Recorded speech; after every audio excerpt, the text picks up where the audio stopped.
नमस्ते बच्चों। आज हम एक्सरसाइज 1.2 चैप्टर नंबर 1 का करने जा रहे हैं और ये आखिरी क्लास है। इससे पहले दो क्लास और हो चुकी है। आप उसको मतलब इस एक्सरसाइज को समझने से पहले आप उन दो क्लास को समझिए ताकि आपको बेस इस चैप्टर का पता चल जाएगा।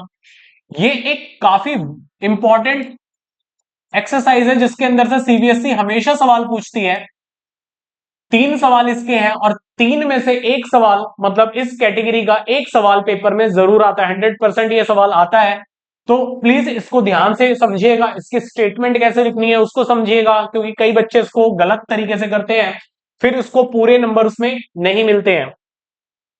इसने कहा है कि √5 एक इरेशनल नंबर है। तो कोई भी अगर हमें इरेशनल प्रूफ करना है तो इसका इनवर्स मतलब उल्टा हम मान लेंगे।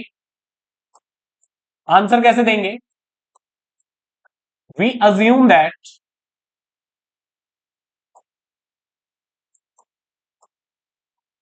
√5 is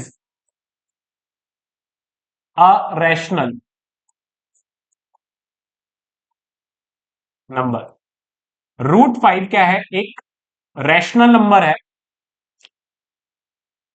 so √5 can be written as या written in form p/q, q not equal to 0। क्योंकि ये एक रैशनल नंबर है, परिमेय संख्या है। परिमेय संख्या और अपरिमेय संख्या में क्लास 1 में बता चुका हूं, इंट्रोडक्शन की आप वीडियो देखें कि परिमेय संख्या और अपरिमेय संख्या क्या होती है। तो यहां पर इसने कहा है कि रैशनल नंबर, ये एक रैशनल नंबर है, ये हमने माना है तो इसका मतलब क्या हुआ कि √5 को मैं क्या लिख सकता हूं? p/q के फॉर्म में लिख सकता हूं। Where p and q are को प्राइम। यहां पर p और q क्या है? को प्राइम। को प्राइम क्या होता है? जिसके factor exactly 1 is the factor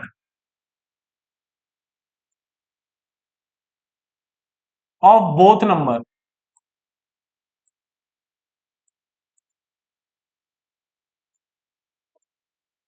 सिर्फ एक फैक्टर जिसका होता है, मतलब 1 is the factor of both number. जो 1 है वो दोनों नंबर का फैक्टर होना चाहिए, एग्जैक्टली सिर्फ 1, और कोई भी उसका फैक्टर नहीं होता, उसको कहते हैं को प्राइम। मैंने इंट्रोडक्शन में भी को प्राइम आपको समझाया है। तो p और q यहां पर क्या है? को प्राइम है। तो नाउ अब हम इसको सॉल्व करते हैं। √5 बराबर किसकी फॉर्म में लिखा जा सकता है? इसको p/q के फॉर्म में लिखा जा सकता है। डिवाइड का q इससे क्या होगा? मल्टीप्लाई। तो ये क्या हो जाएगा? q मल्टीप्लाई √5 बराबर में p। स्क्वायरिंग बोथ साइड करेंगे, ऑन स्क्वायरिंग बोथ साइड। दोनों तरफ क्या करेंगे? वर्ग करने पर। दोनों तरफ वर्ग करने पर, तो दोनों तरफ वर्ग करने पर क्या आएगा? q √5 की स्क्वायर और p की स्क्वायर। तो ये हो जाएगा q की स्क्वायर, स्क्वायर से √5, रूट कैंसिल हो जाएगा तो क्या बचेगा? 5, और इधर बचेगा p स्क्वायर। गुणा का 5 इधर जाके क्या होगा? भाग में चला जाएगा, मतलब डिवाइड हो जाएगा। तो इससे हमें क्या पता चला? इस स्टेटमेंट से क्या पता चला कि रूट, इस स्टेटमेंट से हमें क्या पता चल गया कि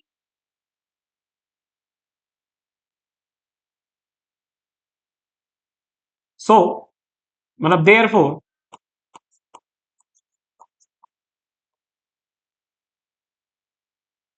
फाइव इज डिवाइड्स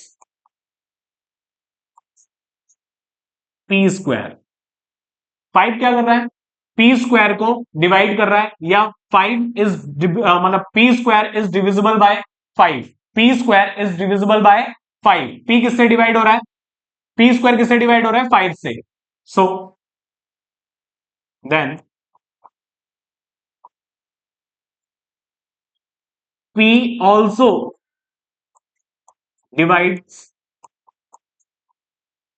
by 5। अगर पी स्क्वायर 5 से डिवाइड हो रहा है तो पी भी 5 से क्या होगा, डिवाइड हो जाएगा। तो ये स्टेटमेंट यहां से निकली। उसके बाद आगे एंड, उसके बाद क्या करेंगे, सेम कि P अगर 5 से डिवाइड हो रहा है, P अगर 5 से डिवाइड हो रहा है मतलब P बटे में 5, कोई इंटीजर आएगा। C क्या है यहां पर, C is an integer. C क्या है यहां पर, इंटीजर है। मतलब P अगर 5 से भाग हो रहा है तो इसका मतलब कोई ना कोई इंटीजर आएगा। तो P बराबर क्या हो जाएगा, डिवाइड का 5, इससे मल्टीप्लाई होगा 5C। तो ये आपको यहां पर P बराबर कितना आ गया, 5C। ठीक है, इस स्टेटमेंट को मैं इक्वेशन 1 मान लेता हूं क्योंकि आगे इस स्टेटमेंट का यूज होगा। उसके बाद आगे करते हैं। P के बदले हमारी इक्वेशन क्या थी, अब इक्वेशन थी, दूसरी इक्वेशन क्या थी हमारे पास, क्यू स्क्वायर बराबर क्या था, पी स्क्वायर डिवाइडेड बाय 5। 5 से भाग हो रहा था। पी की वैल्यू क्या है, 5C। तो मैंने पी के बदले में क्या रख दिया, 5C। तो 5C की क्या हो जाएगी, स्क्वायर हो जाएगी, डिवाइडेड बाय 5। तो क्यू स्क्वायर बराबर हो जाएगा, 5 की स्क्वायर होता है 25 और C की स्क्वायर C स्क्वायर हो गया और 5 ही होगा। 5 एकम 5, 5 को इससे काटेंगे, गुणा का 5 इधर जाके क्या हो जाएगा, डिवाइड का, बराबर C स्क्वायर। इस स्टेटमेंट से क्या पता चला, इस स्टेटमेंट से हमें क्या पता चला कि भाई, इस स्टेटमेंट से हमें पता चला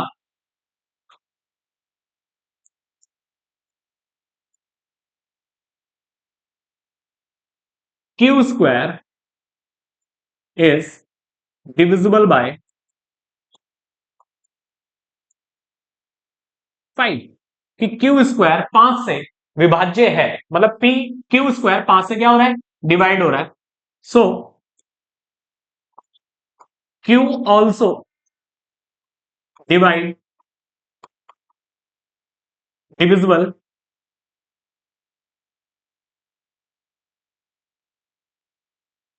डिविजिबल बाय 5, कि क्यू भी 5 से क्या होगा, भाग हो जाएगा। क्यू भी 5 से क्या होगा, भाग हो जाएगा। तो इस स्टेटमेंट को मान लेता हूं मैं equation 2।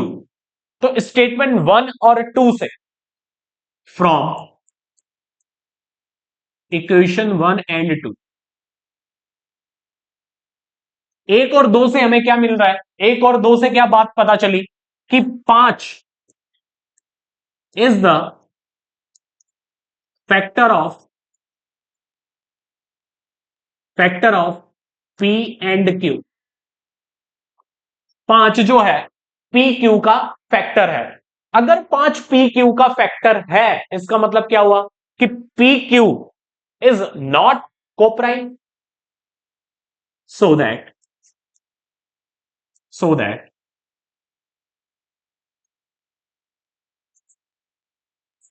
P and Q R not coprime, not coprime. ये स्टेटमेंट हमें इक्वेशन 1 और 2 से मिली। भाई अगर मैंने क्या लिखा था ऊपर, कोप्राइम क्या होते हैं, जिसका कोई भी दो नंबर जिसका फैक्टर सिर्फ एक हो, जिसका फैक्टर क्या हो, सिर्फ एक। यहां तो एक के अलावा 5 भी पी क्यू का फैक्टर है, 5 भी पी क्यू का क्या है, फैक्टर है, पी क्यू का गुणनफल है, गुणनखंड है।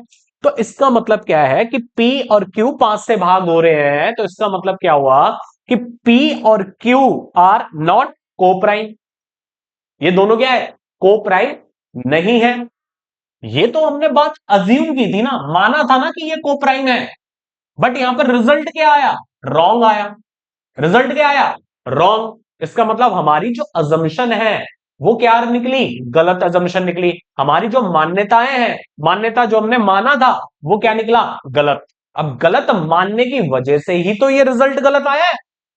इसका मतलब कॉन्ट्राडिक्शन यहां पर अप्लाई होगा, कॉन्ट्राडिक्ट है, ठीक है, मतभेद है इसके अंदर। तो कैसे करेंगे अब इसको? तो इसका मतलब ये रिजल्ट क्यों आया? बिकॉज ऑफ, या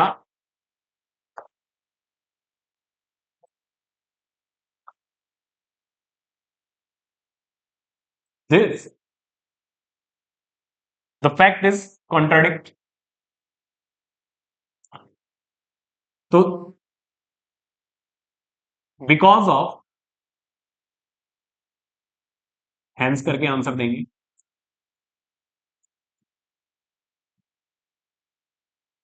बिकॉज ऑफ या due to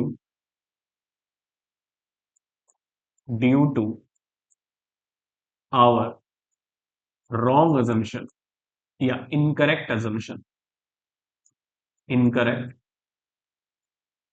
incorrect assumption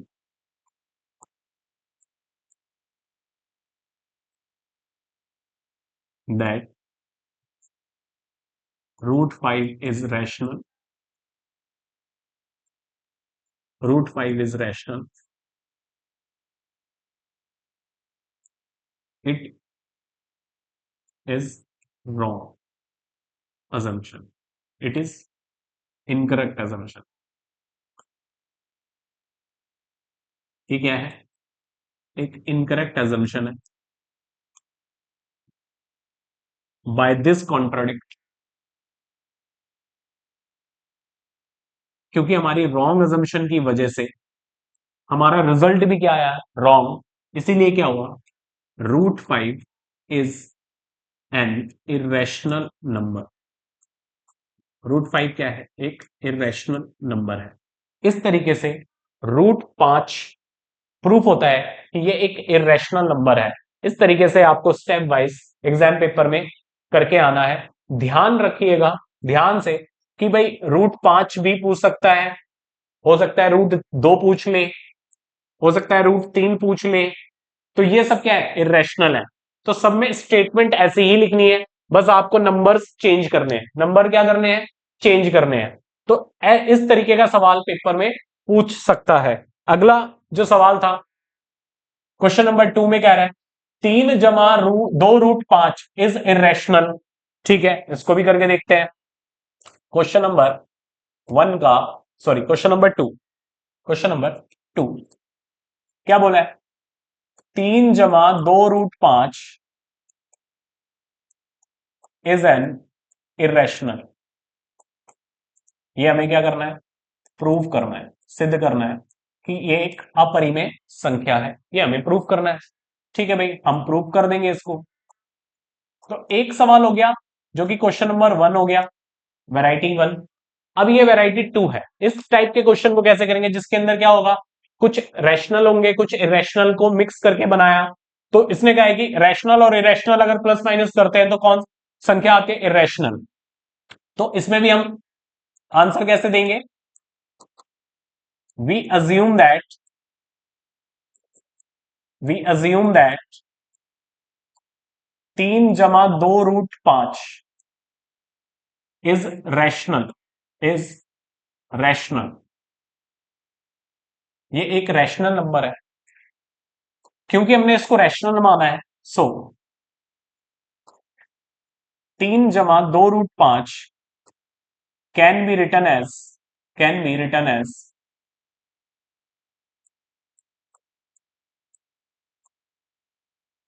P/Q या A/B, या A/B। आप P/Q भी ले सकते हैं, A/B भी ले सकते हैं। यहां पर B not equal to 0, B not equal to 0 है। And sorry, where A and B A and B A and B both are prime, both are को प्राइम, बोथ आर को प्राइम। ये दोनों क्या है? को प्राइम। को प्राइम बता दिया, जिसका सिर्फ एग्जैक्टली एक फैक्टर होता है, वरना one is the factor of both, one is the factor of both. ठीक है, तो ए और बी को प्राइम है, ये हमने मान लिया। नाउ अब सॉल्व करते हैं। क्योंकि ये इस तरीके से ए अपॉन बी की फॉर्म में लिखा जा सकता है। तो मैं इसको लिख देता हूं 3 + 2√5 बराबर ए अपॉन बी। तो आपको क्या करना है, ये जो सवाल है, ये जो सवाल है, करना क्या है आपको कि इसके अंदर से आपको रैशनल अलग करने हैं और इरेशनल अलग करना है। तो देखा कि यहां पर आप देख रहे हैं कि जो हमारे पास जो ये √5 है, ये क्या है, इरेशनल नंबर है। तो इसको अलग रखेंगे, बाकी सब नंबर को हम इस तरफ ले जाएंगे, बाकी सारे नंबर को हम एक तरफ ले जाएंगे।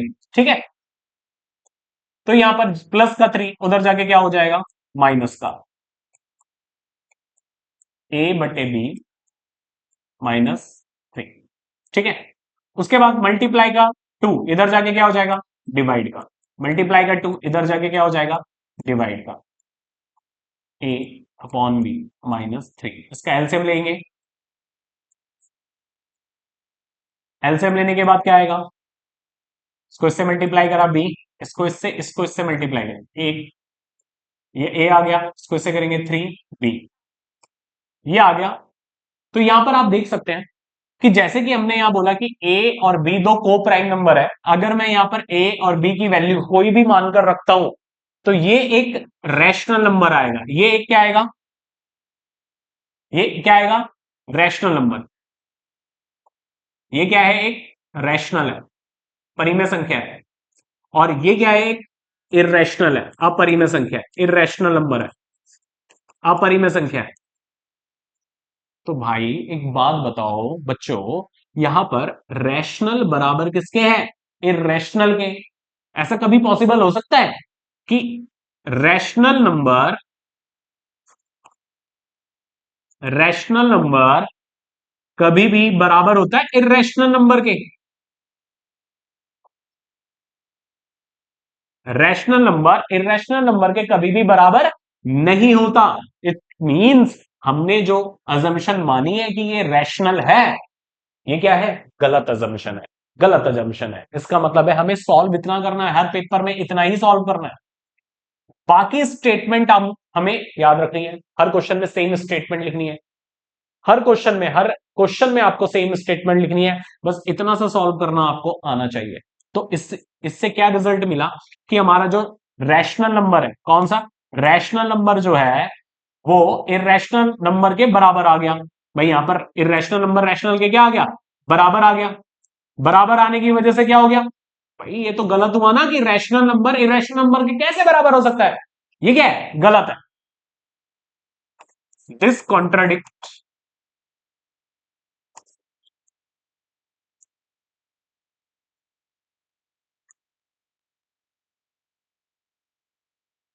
ड्यू टू दिस कॉन्ट्राडिक्ट, ठीक है, our our assumption is incorrect।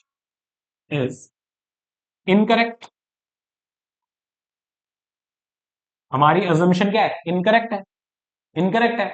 क्या, क्यों इनकरेक्ट है, क्योंकि भाई ये गलत आ रहा है कि रैशनल कभी भी इरेशनल के बराबर नहीं हो सकता। ड्यू टू दिस कॉन्ट्राडिक्ट, कि हमारी assumption क्या हुई, फिर गलत हुई, और गलत assumption की वजह से हमारा जो रिजल्ट है